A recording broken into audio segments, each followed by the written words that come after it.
Hey everyone, it's been like 9 months since I updated my channel.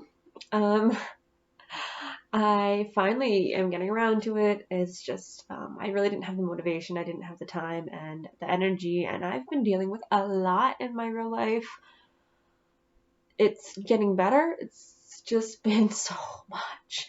But that's not the point of this. The point of this video is I was prompted recently and had actually wanted to do this video yeah, like I don't know, 8 months ago, and it just didn't happen. And okay, so basically, it's about taking the signs from Norse gods seriously, and if you try to dismiss them continuously, they're gonna really let you know, like a bonk in the face, like they're gonna let you know that, take them serious, and they will get more and more intense. I just want to say, as a backstory to this, I was safe. I was completely safe. Things could have gone a lot worse, but I was safe. There was no danger. I was not in danger. I was not harmed. So yeah. So I'm getting my shark. I have this Ikea shark now for years, and I really love it, and it's comfortable. So I'm gonna deal with my shark. So this is going back a long time ago. Um, let's see. I don't know where I left off. I'm not sure. I didn't like rewatch my videos to see what I had really explained, whatnot. For those of you this is maybe the first video you're watching for my channel. I don't know. I had been with a guy from 2007 to 2009. No, 2008. End of 2008. Um, he was a Norse pagan. He got me really into it. He showed me a lot of stuff, and that's what really got me more deeper into this religion. But I come from a Catholic background. I went to a Catholic high school. My family is very Christian, very Catholic, and I really struggled with, like, is this all in my head, or like, I'm really curious about them, but is it wrong to believe in them? Like, am I doing something against God's will? Like, it was a very confusing and really difficult time for me. And I still also have times where I do struggle. It's not all the time, but there are times when I do get these feelings of like, you know, am I committing some sort of like heresy? Like, um, and so I have family from Scandinavia. I have, on my mom's side, and I was also really curious, like, okay, like, these are the gods that my ancestors worshipped, and I've always felt really drawn to this. And I just, even as much as I've tried to, like, throughout the years, there have been times when I've tried to go a little bit more away from it, and I'm always drawn right back to it. And yeah, it's been like that now since like 14 years. So, I mean, it's not something that's going away. Oh my God, I've got a foot cramp. Ow, okay. So, I apologize. It's like the worst and most unprofessional video, but like, to be honest, I don't have a fancy setup. I'm not putting on makeup or something for a video. I'm literally just like hanging out on a Sunday. So anyway, back to the main point. Because I was really struggling, I had asked a god I had always felt really connected to was Loki, for multiple reasons that the reasons aren't the point of this video, but I always felt really connected to him. My, at the time, boyfriend was like, yeah, well, he's not the best, he's dangerous, watch out, and stuff like that. If I remember correctly, like, he just wasn't a big fan that I felt drawn to Loki. He was much more, he was really, really, if I remember correctly, I'm like really trying to think here. He was really more connected with Odin and Thor, and yeah. Well, me being me, I was like, Loki, I am really struggling. I want to believe, but I really need help. I need some signs to, like, let me know, like, if you guys are really there, can you guys please let me know? It was coming out of a place of respect. It wasn't like, hey, show yourself, show something. It wasn't like that. It was really like, I really want to believe. I want to feel more secure in my faith, but I need help. Can you please show these things, So there were some things that were happening. And I'm like, okay, yeah, that could have been, but I'm a skeptic at heart. So it's also a really big struggle for me. Religion in general is a hard struggle, and it's always been like this because I am a skeptic by nature. So, yeah, so there was all these little signs building up. I want to say maybe since the end of 2007 to the start of 2008, and I kept dismissing and dismissing and dismissing them. Don't do that. Be open to them. If you ask for them, then be open to them. But I was kind of stupid at the time when I was younger, so hindsight's always 2020.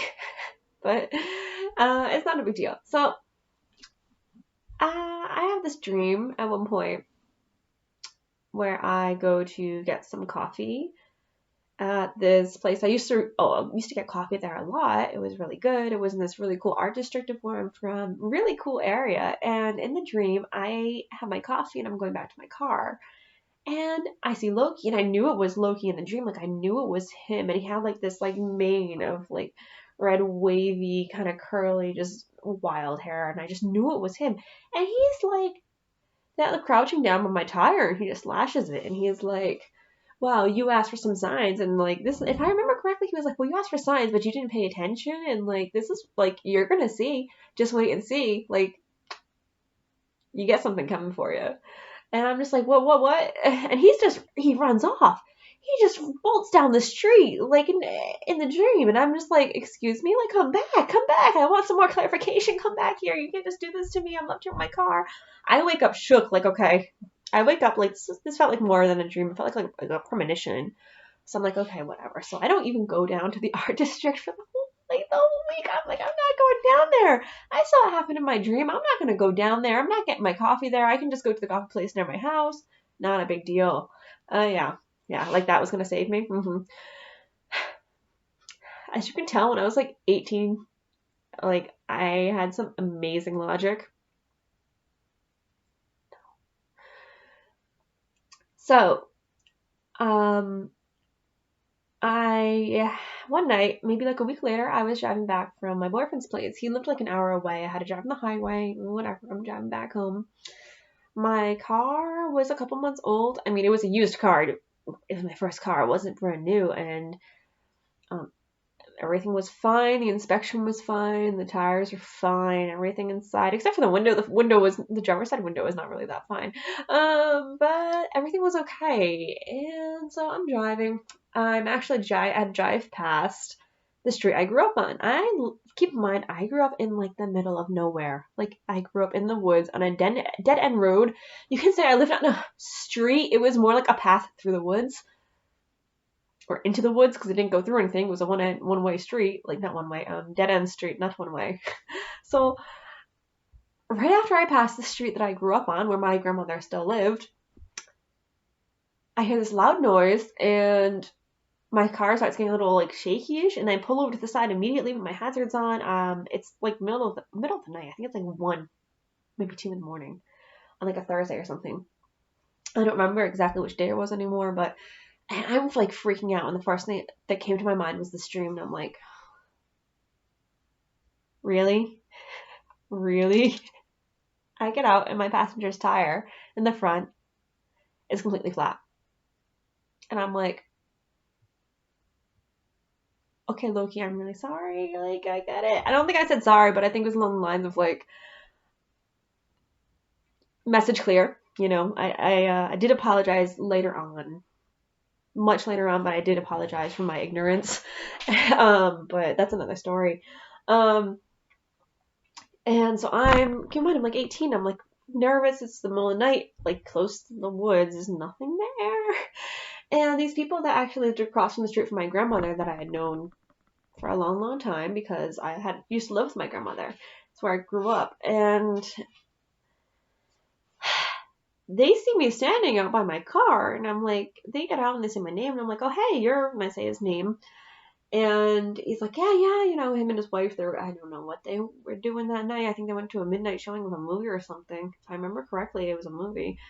And they're like, yeah, you know, what are you going to do? I was like, I was going to call my grandma and I was going to call AAA, but I just didn't want to be here alone. Long story short, AAA came and took care of it all. My grandmother came and she waited with me. The neighbor waited with me. And then the neighbor made sure that my grandmother also got home okay because they lived across the street from her. And I was just like 18 and panicking and I just really wanted my grandma. And she was like a trooper. She came out in her pajamas. But like I said, I was safe. I was okay. I was not alone. I had people that the timing just happened to be right, that they were coming over and, you know, coming back home from midnight showing. They saw me and stopped and offered to help as what they could do. And also waited with me and waited with my grandmother. And everyone was okay. No one was harmed. Everyone was safe. Um, that being said, I don't think that they're going to purposely try to put you in danger when you're, you know, but like I was safe and that was the big thing. And it was really like a baseball bat to the face. Like, you can't miss that, in my opinion, you know, and I had really been so dismissive of things until it was like, yeah, you wanted signs, well, I'll give you one, but you got to pay attention. And, you know, so if you're going to ask, then be open. So I can say is be open and receptive to it, because I don't think they want to waste their time. And, you know, it gave me a lot of clarification. And like I said, there are times when I'm still like, am I doing the right thing? And I think as long as you're open about your concerns and things, that, you know, that's appreciated, you know, just like with a person, you know, just be open about things and be honest. That's a big thing I could say. Just be open and honest about things. And I feel like, especially with Loki, like, he knows. And since then, he and I have, I said I did apologize, and I kind of, you know, talked things over with him, and I feel like we have a really fluid, like a very good, open back and forth exchange of information and signs, and yeah, so it all ended well. But really, just take that seriously and be respectful. Like I said, you know, if you are going to ask for signs, obviously, you know, just approach with respect. And yeah, that's all I gotta say. So maybe next time I won't wait like 9 months for another video. Or maybe the next one will come in 2022. I don't know. And anyway, also, of course, like with Corona stuff, stay safe, stay healthy, and yeah, that's all.